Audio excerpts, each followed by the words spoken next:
The fall event is back with a brand new minigame, so let's talk about how to maximize the rewards you can win. The minigame is extremely similar to that of the wildlife event, where you have to pop blocks, in this case ingredients, to drop coffee cups to the bottom. Collect 20 of these coffee cups and you win a grand prize. Of course, there is a little bit more depth to the game than that. Well, you can pop at minimum 2 ingredients of the same color. Popping 5 or more will transform the ingredients into a box of the same color. The more ingredients touching each other, the higher the number of stars the box is, and the better the rewards you will get. You must first get these boxes to the bottom of the board to collect them. You need 5 ingredients touching one another to get a 1-star box, 6 ingredients for a 2-star box, 7 for 3 stars, 8 for 4 stars, 9 for 5 stars, and a whopping 16 of them touching for a 6-star box. There are 5 different colors of ingredients: red, orange, green, purple, and yellow. Yes, I do know that it looks white, but the game calls it yellow. Anyways,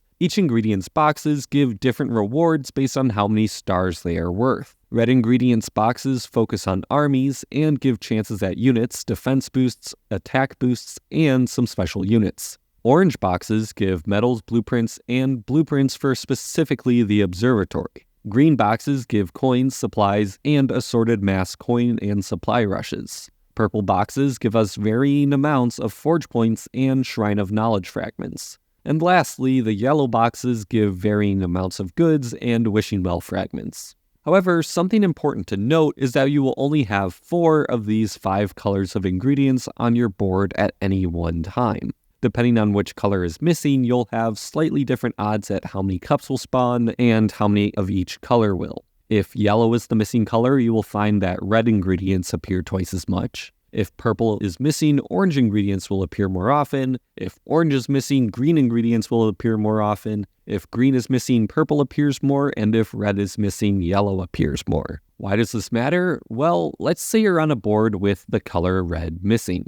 Since the yellow ingredients will spawn more often, that means it'll probably be easier to create a high-star yellow reward box. It's just something to keep in mind while playing. Additionally, you will also have access to a variety of ways to extend your play on a given board by spending some sacks of flour. You can get a decent amount of these from the questline, daily challenge, and the incidents scattered around your city. You can spend these sacks of flour on tools to help you get coffee cups or reward boxes down to the bottom, or to give yourself 10 extra moves at the end of an existing game. There are 3 different tools: forks, spatulas, and rolling pins. Forks allow you to remove any one ingredient from the board. I like to use these when there are 1 or more cups in the second to bottom row, but I just can't find a way to drop them fully. Spatulas allow you to remove an entire horizontal row of the board. This is handy when you want to get multiple coffee cups or reward boxes down to the bottom when you can't otherwise. Rolling pins remove an entire column of the board, and this is extremely useful if you have a few coffee cups or reward boxes in the same column, but have some normal ingredients intermixed in that column.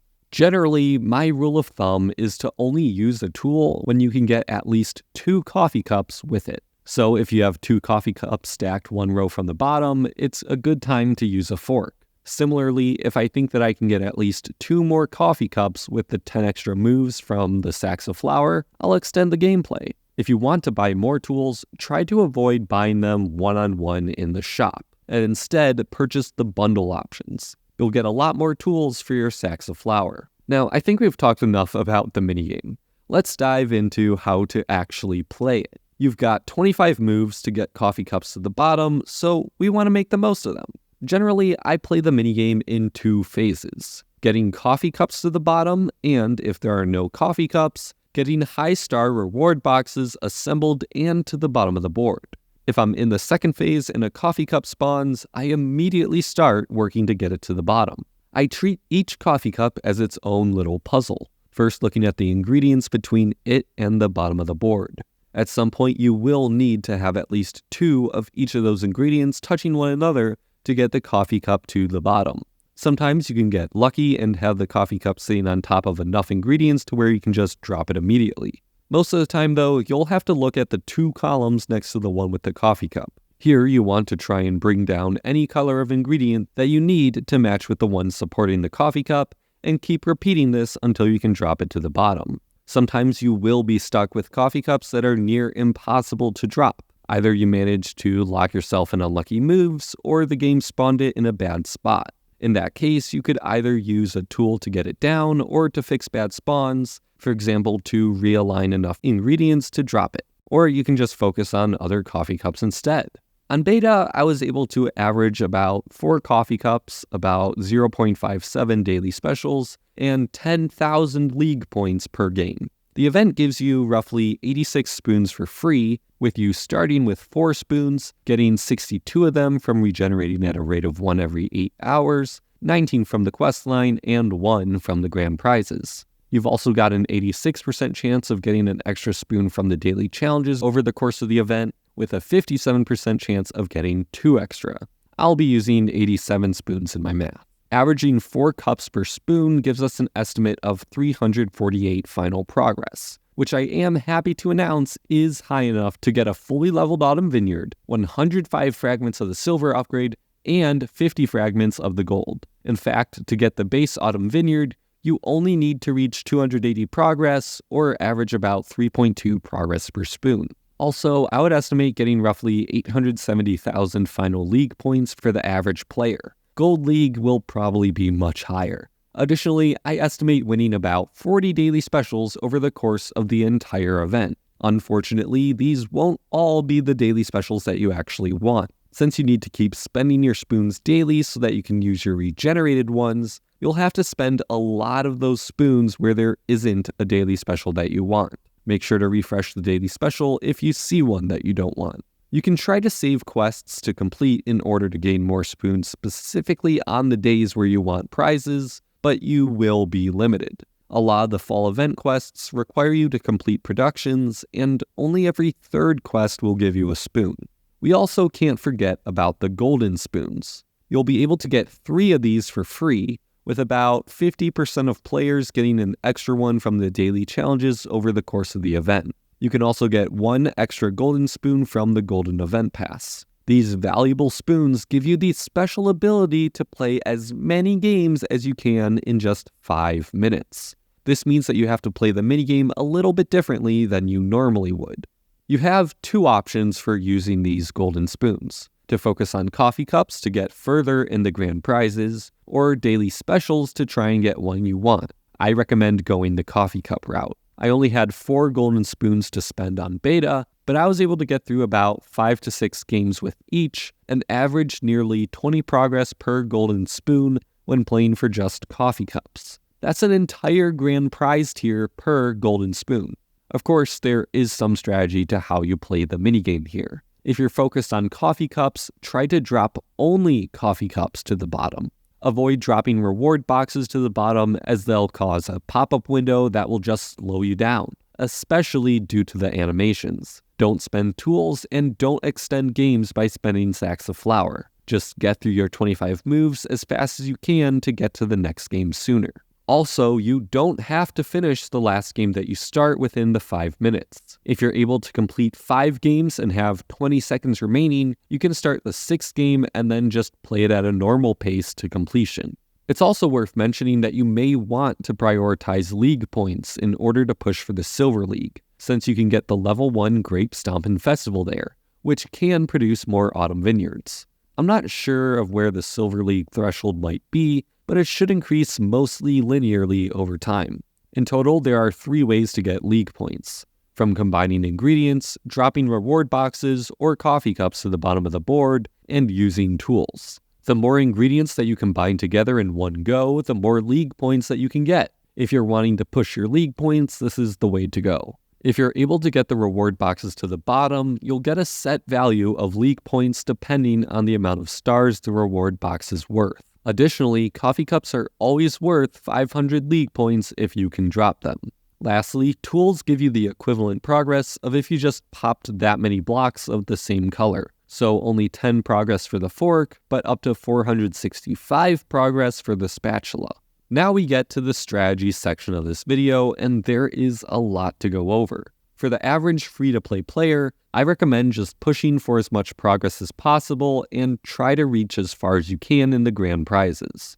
Simply focus on getting coffee cups to the bottom of the board in as few moves as possible. If you find yourself on the edge of Silver League and you have already reached 280 progress to lock in the fully leveled Autumn Vineyard, you can try to push more league points by getting as many high-star reward boxes to the bottom of the board. You can get quite a few league points just by combining these together.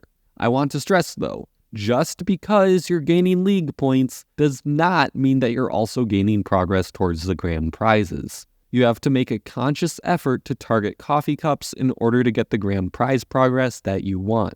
Now, let's say that you want to spend on this event. If you're a diamond farmer or have a few diamonds on hand, this could actually be a great event to spend on. If we assume 350 progress from the free spoons and an extra 50 progress from the golden spoons, that places us at 400 progress. Getting a second Autumn Vineyard from the free grand prize track would require us to reach 640 progress. This means we need an extra 240 progress, and divided by 4 progress per spoon, we would need 60 spoons. 60 spoons will cost only 10,800 diamonds. For a second event building, that's actually pretty cheap. Past the second, you will need 340 progress, or 85 spoons, which is about 15,000 diamonds. Now, should you buy the event passes here? The Silver Pass is a decent option if you've already got some diamonds laying around and want to get 2 Autumn Vineyards. It will cost less than 3,000 diamonds. The Gold Pass is the way to go if you want even more Autumn Vineyards. You'll get the third Autumn Vineyard around 640 progress, which would cost about an extra 8,500 diamonds to reach. I'm not sure of the costs for the Autumn Vineyards past that, as the grand prize lists were changed slightly after the event ended on beta. However, before the changes, you'd get an Autumn Vineyard about every 100 to 200 progress, which is about 4,500 to 5,400 diamonds per vineyard. In total, this chart shows my estimates for the cost of each vineyard past the first few from the event passes. Make your purchasing decisions as you wish, but know that there may be a better goal for spending outside of just specific numbers of Autumn Vineyards: the leagues. You're able to get the Grape Stompin' Festival as a league reward in the Silver and Gold Leagues, both of which provide fragments of the Autumn Vineyard. However, the level 1 version of the Silver League only gives the selection kit and silver upgrades, while the level 2 version for the Gold League will also give the golden upgrade and twice the number of fragments. If you want to place in the Gold or Silver Leagues to get the Grape Stompin' Festivals, you will have to spend a lot of diamonds on spoons. As for how you should be spending those spoons, there are 2 strategies. You could try to push the grand prizes as far as you can by continuing to focus on coffee cups, or you could instead focus purely on league points. I recommend the second option. I wouldn't be surprised if the leagues in this event are extremely high, with quite a few players trying to hit the Gold League, let alone the Silver League. You'll need so many league points that it would be a lot more efficient to focus on them instead of coffee cups. You should still be able to manage a sizable number of coffee cups per game, but if you instead spend your moves trying to combine large numbers of ingredients together, you can average about 12,000 progress per game instead of merely 10,000. It's a small difference of only 2,000 progress, but with the Gold League threshold likely being far into the millions, that extra 20% more progress can save you quite a lot of spoons and cash. What it won't save you from is the end of this video. If you want to learn more about the rewards that you can win, check out my fall event rewards video linked on screen now. Good luck with the event, and as always, I'll see you all next time.